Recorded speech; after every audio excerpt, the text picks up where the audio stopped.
ആൻഡമാൻ നിക്കോബാർ ദ്വീപിൽ ഹണിമൂണിനിടെ ആർത്തവമുണ്ടായതിന്റെ പേരിൽ ക്രൂരമായി മർദ്ദിക്കുകയും ശ്വാസം മുട്ടിച്ചു കൊല്ലാൻ ശ്രമിക്കുകയും ചെയ്തതായി ഭർത്താവിനെതിരെ ഗുരുതര പരാതിയുമായി യുവതി രംഗത്ത്.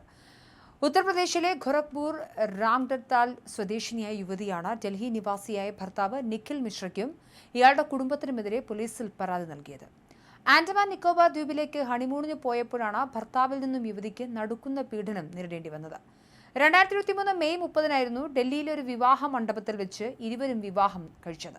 വിവാഹത്തിന് മുന്നോടിയായി യുവതിയുടെ വീട്ടുകാർ നൽകുന്ന സാധനങ്ങളെല്ലാം ബ്രാൻഡഡ് ആയിരിക്കണമെന്ന് ഭർത്താവിന്റെ വീട്ടുകാർ ശാഠ്യം പിടിച്ചിരുന്നു.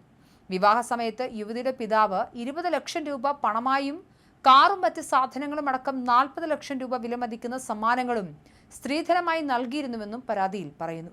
വിവാഹശേഷം ജൂൺ 2 യുവതി ഡൽഹിയിലുള്ള ഭർത്താവിന്റെ വീട്ടിലെത്തുന്നത്.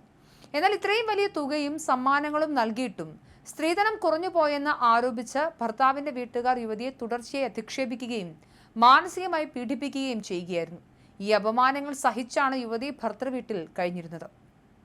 വിവാഹം കഴിഞ്ഞ ഒരു മാസത്തിനു ശേഷം ജൂലൈ 4 ദമ്പതികൾ ഹണിമൂണിനായി ആൻഡമാൻ നിക്കോബാർ ദ്വീപുകളിലേക്ക് പോകുന്നത്.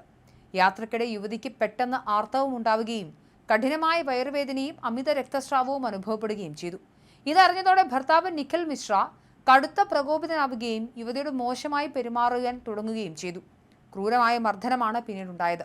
ആർത്തവമുള്ള വിവരം എന്തുകൊണ്ട് നേരത്തെ പറഞ്ഞില്ലെന്ന് ചോദിച്ച് പ്രകോപിതനായ നിഖിൽ യുവതിയെ മുഖത്തടിക്കുകയും ചവിട്ടുകയും മർദ്ദിക്കുകയും ചെയ്തു.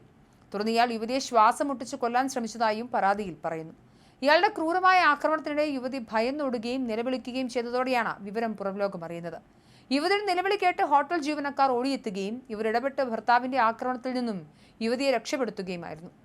ഈ സംഭവത്തിന് ശേഷം ഇയാൾ ഭാര്യയുടെ പിതാവിനെ ഫോണിൽ വിളിച്ച് ഡൽഹിയിലെത്തി മകളെ തിരികെ കൂട്ടിക്കൊണ്ടു പോകണമെന്നും തനിക്ക് ഇവളോടൊപ്പം ജീവിക്കാൻ താല്പര്യമില്ലെന്നും അറിയിച്ചു. ആൻഡമാനിൽ നിന്നും തിരികെ ഡൽഹിയിലേക്ക് ഭർത്തൃവീട്ടിലെത്തിയ യുവതി തനിക്കുണ്ടായ ദാരുണമായ അനുഭവം ഭർത്താവിന്റെ വീട്ടുകാരോട് തുറന്നു പറഞ്ഞു. എന്നാൽ ഭർത്താവിനെ തിരുത്തുന്നതിന് പകരം അമ്മയും സഹോദരിയും ഇയാളെ പിന്തുണയ്ക്കുകയാണ് ഉണ്ടായത്. തുടർന്ന് അവർ യുവതിയെ കൂടുതൽ മാനസികമായും ശാരീരികമായും ഉപദ്രവിക്കാൻ തുടങ്ങി. വിവാഹം കഴിഞ്ഞ് വെറും 45 ദിവസങ്ങൾക്ക് ശേഷം, അതായത് 2023 ജൂലൈ 14 ഭർത്താവിന്റെ വീട്ടുകാർ യുവതിയെ ബലമായി വീട്ടിൽ നിന്നും ഇറക്കി വിട്ടു. വിവാഹ സമയത്ത് നൽകിയ സ്ത്രീധന വസ്തുക്കളോ പണമോ തിരിച്ചു കൊടുക്കാൻ ഇവർ തയ്യാറായതുമില്ല. വീട്ടിൽ നിന്നും ഇറക്കി വിട്ട ശേഷവും ഭർത്താവ് യുവതിയുടെ ഫോണിലേക്ക് തുടർച്ചയായി ഭീഷണി സന്ദേശങ്ങൾ അയച്ചുകൊണ്ടിരുന്നു. തുടർന്ന് കുടുംബങ്ങൾ തമ്മിൽ മധ്യസ്ഥ ശ്രമങ്ങൾ നടത്തുകയും ദമ്പതികൾ വേർപിരിഞ്ഞ് താമസിക്കുകയും ചെയ്തു വരികയായിരുന്നു. എന്നാൽ മധ്യസ്ഥ ചർച്ചകളെല്ലാം പരാജയപ്പെട്ടതോടെയാണ് യുവതി പോലീസിനെ സമീപിക്കാൻ തീരുമാനിച്ചത്. ഗോരഖ്പൂരിലെ രാംഗഡ്താൽ പോലീസ് സ്റ്റേഷനിലാണ് യുവതി ഭർത്താവിനും കുടുംബത്തിനുമെതിരെ ഔദ്യോഗികമായി പരാതി നൽകിയത്. യുവതി നൽകിയ പരാതിയുടെ അടിസ്ഥാനത്തിൽ ഓഗസ്റ്റ് 15 ഭർത്താവ് നിഖിൽ മിശ്ര, ഇയാളുടെ അമ്മ സഞ്ജു മിശ്ര, സഹോദരി നേഹ പാണ്ഡെ എന്നിവർക്കെതിരെ പോലീസ് കേസ് രജിസ്റ്റർ ചെയ്തു. ഗോരഖ്പൂർ രാംഗഡ്താൽ SHO ശ്യാം നന്ദ് റായിയുടെ നേതൃത്വത്തിൽ കേസിൽ അന്വേഷണം ആരംഭിച്ചിട്ടുണ്ട്.